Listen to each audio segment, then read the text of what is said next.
아파트 3지옥이 된 집구석과 화려한 실버타운. 으아악. 서울 강북의 낡은 아파트 단지를 뒤흔드는 찢어질 듯한 비명소리가 터져 나왔습니다. 며느리 최 씨였습니다. 화장실에서 면도를 하던 아들 박동우는 비누 거품을 묻힌 채 뛰쳐나왔습니다. 여보, 왜 그래? 무슨 일이야? 도둑 들었어? 거실 풍경은 기괴했습니다. 며느리는 식탁 앞에 주저앉아 종이 한 장을 부여잡고 사시나무 떨듯 온몸을 떨고 있었고, 식탁 위에는 구겨진 편지 봉투와 은행 로고가 찍힌 서류 봉투가 흩어져 있었습니다. 며느리의 눈동자는 초점을 잃은 채 허공을 응시하다가 이내 아들을 보자마자 악을 썼습니다. 이거 봐. 어머니가 미쳤나 봐. 아니, 우리가 미쳤었나 봐. 며느리가 내민 것은 옥분 씨가 남기고 간 편지와 지난 회차에 낙첨된 로또 용지 한 장이었습니다.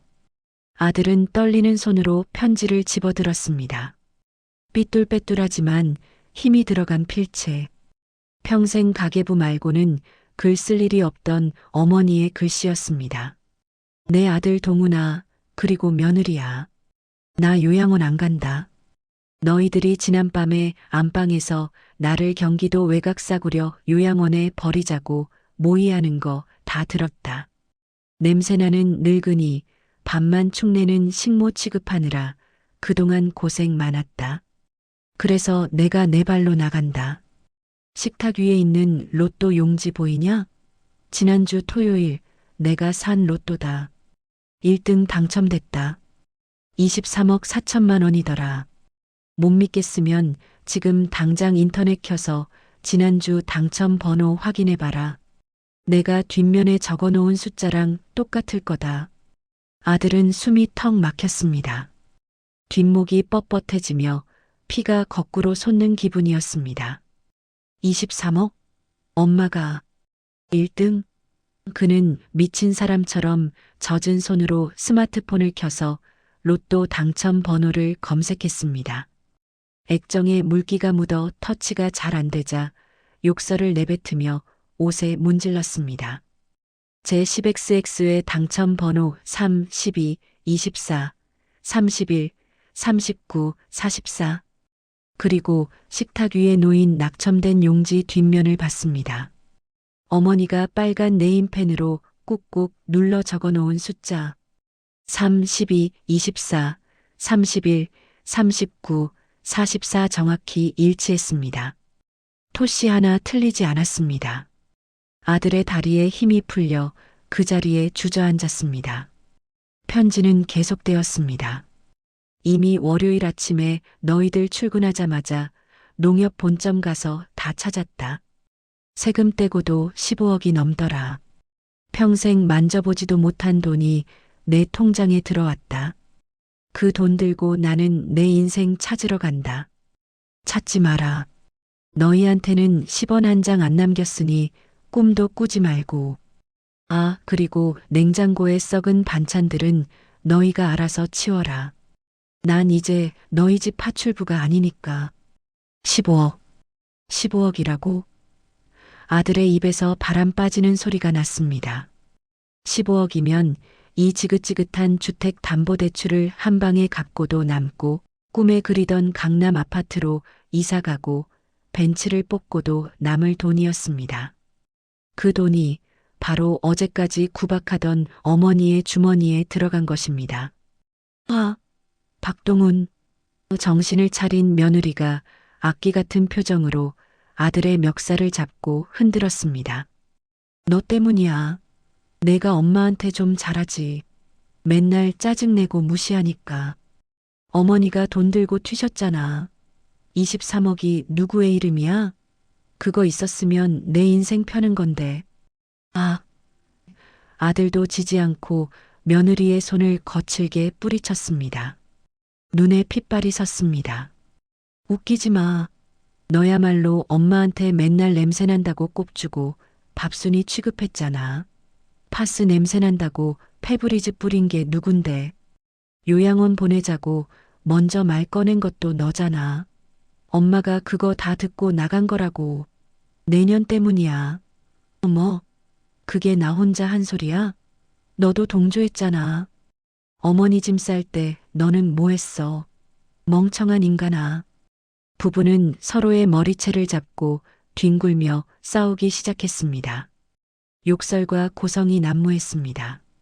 방에서 자다 깬 손자 민준이와 수진이가 나와서 울음을 터뜨렸습니다. 엄마, 아빠 왜 싸워? 무서워. 배고파. 밥 줘. 봐. 밥 타령이 나와 지금. 내 할머니가 23억 들고 도망갔다고. 너 때문이야. 내가 할머니한테 냄새난다고 해서. 할머니가 삐져서 나간 거라고. 며느리는 이성을 잃고 아이들에게 화풀이했습니다. 할머니 찾아내. 내 돈 찾아내란 말이야. 집안은 순식간에 아수라장이 되었습니다. 23억이라는 숫자가 터뜨린 핵폭탄은 단 10분 만에 평온했던 사실은 옥분 씨. 희생 위에 세워진 가짜 평온이었던 가정을 박살내버렸습니다. 옥분 씨가 사라진 지 불과 24시간. 집안은 완벽한 생지옥으로 변했습니다. 그동안 옥분 씨가 투명 인간처럼 혹은 우렁각시처럼 해내던 집안일의 빈자리가 얼마나 거대한지 가족들은 뼈저리게 느껴야 했습니다. 화요일 아침, 내 팬티 어디 있어? 양말 짝이 안 맞잖아. 아씨, 진짜. 아들은 출근 시간에 늦어 속옷 차림으로 거실을 미친 듯이 뛰어다녔습니다. 빨래 바구니에는 옥분 씨가 떠나기 며칠 전부터 쌓아둔 냄새나는 빨래가 산더미처럼 쌓여 있었습니다. 개어놓은 옷은 하나도 없었습니다. 옥분 씨가 매일 새벽 칼같이 다려놓던 와이셔츠는 쭈글쭈글한 걸레가 되어 구석에 처박혀 있었습니다. 아들은 급한 대로 다리미를 꺼내 다려보려 했지만 평생 다림질이라곤 해본 적 없는 똥손이라 와이셔츠 등판을 누렇게 태워먹고 말았습니다. 아, 내 셔츠. 여보, 와이셔츠 안 다려놨어? 내가 그걸 언제 해? 나도 늦었어. 당신이 알아서 입어. 며느리는 젖은 머리를 말리지도 못한 채 싱크대를 뒤졌습니다. 화장은 반쯤하다가 말아 괴기스러웠습니다. 아침밥은커녕 마실 물도 없었습니다. 보리차를 끓여주던 옥분 씨가 없으니 냉장고엔 생수병 하나 없었습니다. 싱크대 개수대에는 며칠 전부터 쌓인 설거지가 썩어가며 시큼한 악취를 풍기고 있었고 초파리가 윙윙 날아다녔습니다. 아우, 냄새. 어머니는 가면서 설거지도 안 해놓고 가셨어? 진짜 독하다. 독해. 사람이 어떻게 이렇게 뒤끝이 안 좋아? 며느리는 코를 틀어막으며 욕을 퍼부었지만 정작 고무장갑을 낄 생각은 안 했습니다. 학교 갈 준비를 하던 손자 민준이가 칭얼거렸습니다. 엄마, 오늘 미술 준비물 사야 돼. 5,000원 줘. 그리고 내 체육복 어딨어? 몰라. 내가 찾아. 돈 없어. 엄마 지금 지갑도 못 찾겠어. 할머니는 다 챙겨줬단 말이야. 할머니. 보고 싶어. 으앙. 민준이가 울음을 터뜨리자 며느리가 소리를 질렀습니다. 시끄러워. 그 할머니 이제 없어. 부자 돼서 우리 버리고 도망갔다고. 냄새난다고 쫓아낸 게. 누군데 이제 와서 찾아. 결국 가족들은 씻지도 못한 꾀재재한 몰골로 편의점 삼각김밥을 입에 물고 허둥지둥 집을 나섰습니다. 엘리베이터 거울에 비친 그들의 모습은 노숙자나 다름없었습니다. 불과 며칠 전까지만 해도 옥분 씨의 헌신 덕분에 반들반들하게 윤기나던 모습은 온데간데 없었습니다. 회사에 출근해서도 일은 손에 잡히지 않았습니다. 아들의 머릿속에는 온통 23억, 15억, 로또라는 단어만 둥둥 떠다녔습니다. 보고서를 쓰는데 숫자가 전부 15억으로 보일 지경이었습니다.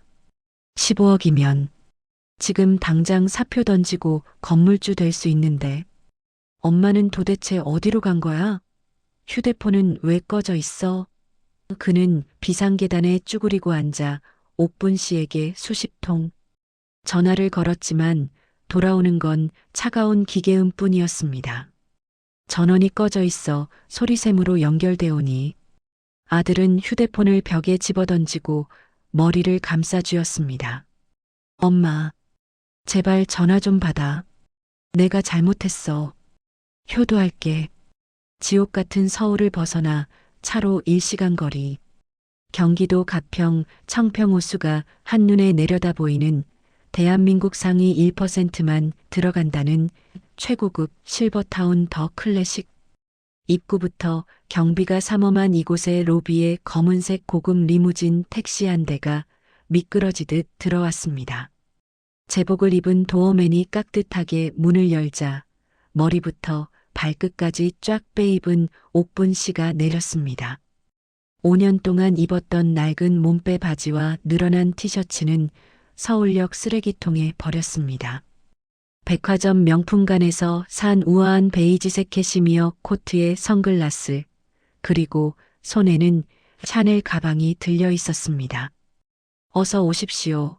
김옥분 회원님. 기다리고 있었습니다. 지배인이 90도로 허리를 숙여 인사했습니다. 옥분 씨는 선글라스를 살짝 내리고 웅장한 로비를 둘러봤습니다. 높은 천장에는 크리스털 샹들리에가 빛나고 바닥은 대리석으로 번쩍였습니다. 창밖으로는 푸른 호수가 그림처럼 펼쳐져 있었습니다. 퀴퀴한 곰팡이 냄새나던 아파트 뒷방과는 차원이 다른 공기였습니다. 방은 준비됐나요? 호수뷰가 제일 좋은 곳으로 달라고 했는데.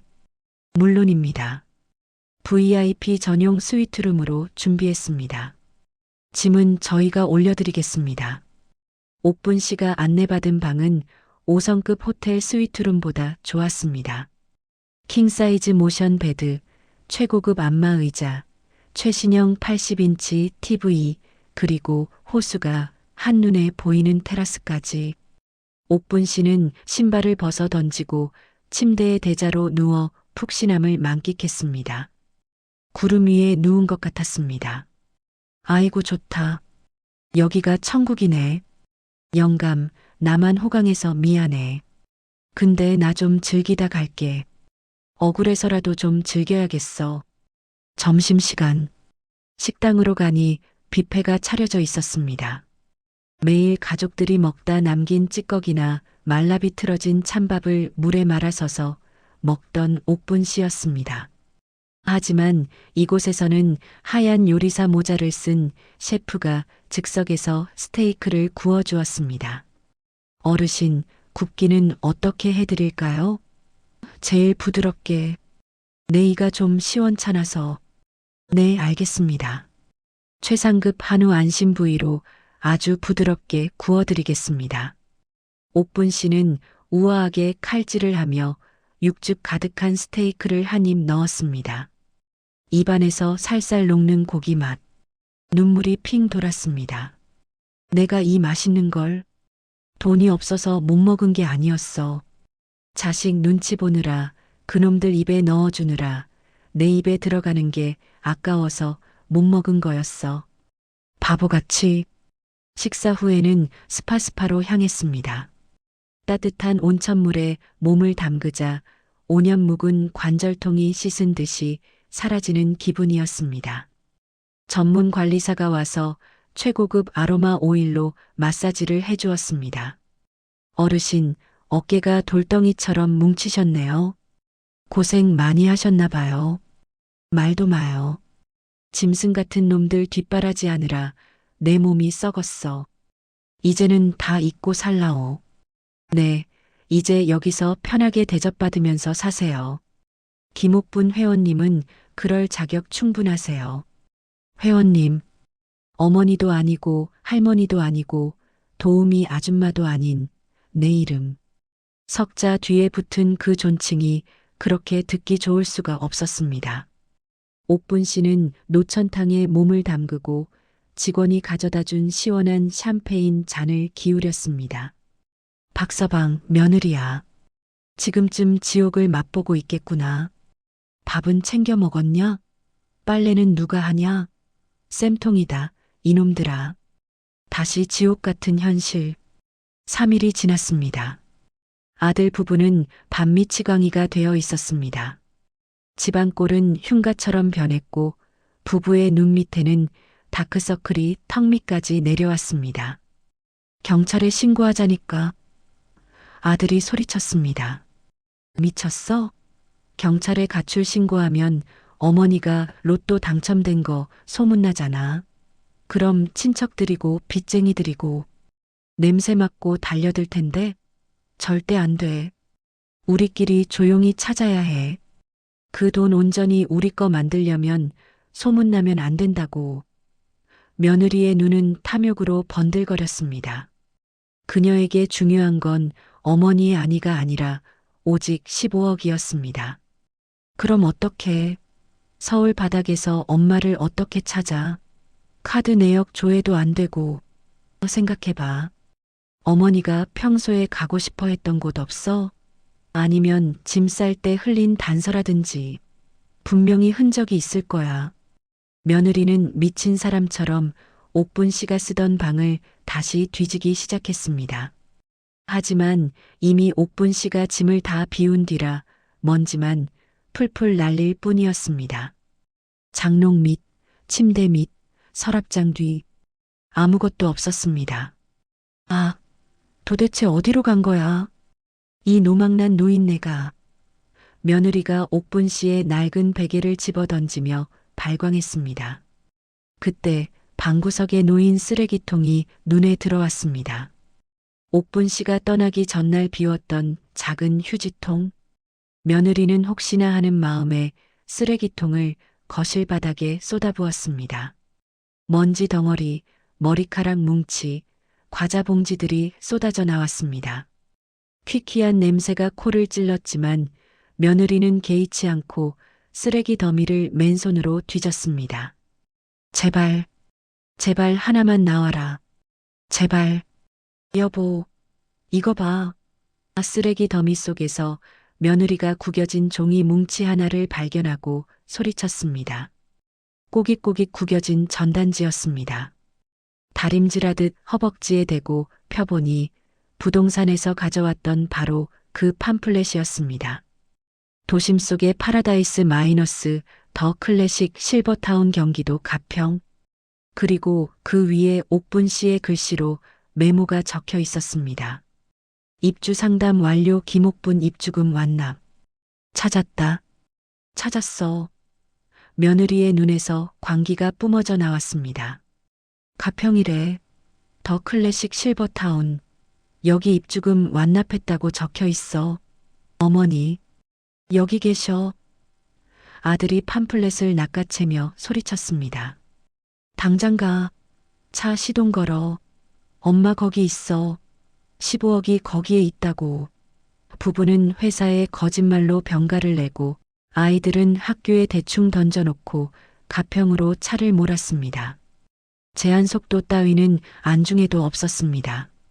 그들의 눈에는 탐욕과 광기가 서려 있었습니다. 여보, 가서 싹싹 빌어야 해. 무릎 꿇고 울면서 매달려. 15억이면 내 인생, 아니 우리 가족 인생이 바뀌는 거야. 알았지?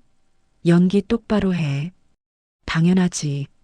내가 어머니 비위 맞추는 건 선수잖아. 가서 죽는 신용이라도 할 거야. 어머니 마음 약해서 우리가 울면 금방 넘어오실 거야. 그들은 차 안에서 김칫국을 한 사발 들이켜며 희희낙낙했습니다. 하지만 그들이 도착할 곳이 철옹성이라는 건 꿈에도 모른 채 말입니다. 이 시간을 미친 듯이 달려 도착한 더 클래식 실버타운. 입구부터 압도적이었습니다. 웅장한 대리석 정문이 가로막고 있었고 제복을 입은 건장한 경비원들이 출입 통제를 하고 있었습니다. 마치 청와대 입구 같았습니다. 아들은 차에서 내려 경비원에게 달려갔습니다. 저기요, 문 좀 열어주세요. 여기 저희 어머니가 계세요. 김옥분 씨요. 김옥분. 경비원은 아들의 꾀죄죄한 행색 며칠 못 씻어 떡진 머리, 구겨진 와이셔츠, 눈곱 낀 눈을 위아래로 훑어보더니 차갑게 말했습니다. 예약하셨습니까? 저희는 입주민의 허가 없이는 외부인 출입 금지입니다. 아니, 아들이 왔다니까요. 어머니 만나러 왔다고요. 내가 아들인데 예약이 왜 필요해? 빨리 문 열어. 아들이 고함을 치자 며느리도 차에서 내려 거들었습니다. 우리 어머니가 여기 입주했다니까요. 15억 들고. 아니, 입주금 완납했다고요. 확인해봐요, 빨리. 경비원은 미간을 찌푸리며 인터폰으로 상황실에 연락을 취했습니다. 네, 정문에 김옥분 회원님 자녀분들이라고 주장하는 분들이 와서 소란을 피우고 있습니다. 행색이 좀 그렇습니다만 확인 부탁드립니다. 그 시각 스위트룸 테라스에서 우아하게 애프터눈 티세트를 즐기고 있던 옥분 씨. 인터폰이 울렸습니다. 회원님, 정문에 아드님과 며느님이라는 분들이 찾아오셨는데 들여보낼까요? 옥분 씨는 찻잔을 내려놓고 피식 웃었습니다. 입가에 묻은 크림을 냅킨으로 닦으며 말했습니다. 벌써 찾았어? 생각보다 빠르네. 쓰레기통 뒤졌나 보지? 쥐새끼들처럼. 어떻게 할까요, 회원님? 옥분 씨는 테라스 난간으로 다가가 창밖 멀리 정문 쪽을 내려다봤습니다.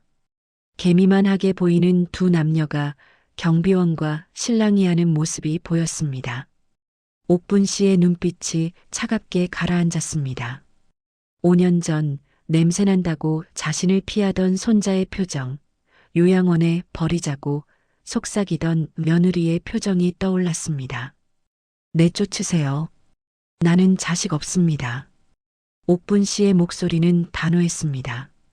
네, 자녀분들이라고 강력하게 주장하시는데요. 자식이었으면 부모를 그렇게 취급 안 했겠죠. 잡상인들입니다. 내 돈 노리고 온 사기꾼들이니 얼씬도 못하게 하세요. 경찰 부르셔도 됩니다. 네, 알겠습니다. 회원님 편히 쉬십시오. 정문함. 경비원이 전화를 끊고 단호하게 말했습니다. 김옥분 회원님께서 나는 자식 없다고 하십니다. 그리고 사기꾼들이니 당장 내쫓으라고 하셨습니다. 돌아가십시오. 안 가시면 경찰 부르겠습니다. 뭐라고요? 자식이 없다뇨? 제가 아들이라고요. 엄마. 아들은 철창 대문을 붙잡고 울부짖었습니다. 어머니, 저 미경이에요. 며느리 왔어요. 제가 잘못했어요. 문 좀 열어주세요. 어머니. 며느리도 대문 앞에서 무릎을 꿇고 통곡했습니다. 아스팔트 바닥에 이마를 찌으며 빌었습니다. 한 번만 만나주세요. 어머니, 냄새난다고 해서 죄송해요. 다신 안 그럴게요.